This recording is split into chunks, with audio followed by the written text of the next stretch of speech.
We like to entertain and have parties here, and we have a nice bar setup where we have kombucha, cold brew coffee, but whenever I set up water, I feel like it just doesn't look as nice. So I was really excited when Garvee sent me this beautiful dispenser. I love how this has the removable drip tray. These are really good for catching water drips. Inevitably, when you're having a party and you have a beverage out, there's always going to be some sort of drip, so I love that it catches that. And then this beautiful stainless steel look. You have that hard food safe plastic. This is actually a core where you can put ice. So once that's filled with ice and this is back on top, let's put the lid back on and it's ready. You have these nice handles so everything can be moved if needed. Putting this together was pretty simple. You'll be able to follow the directions nice and easily. It's really easy to lift this part off the base.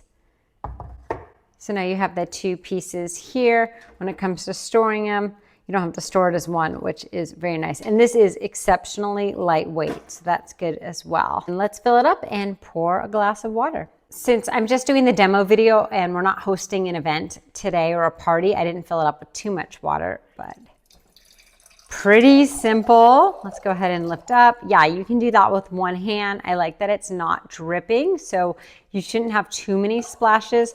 But again, if someone inevitably goes and then moves their cup too fast, you have this great drip tray to catch any of the spills. And of course, it doesn't have to be just water in here. It'd be really pretty to put some fruit, some juice, or some infused water as well. So this is awesome and really excited to have this beautiful setup.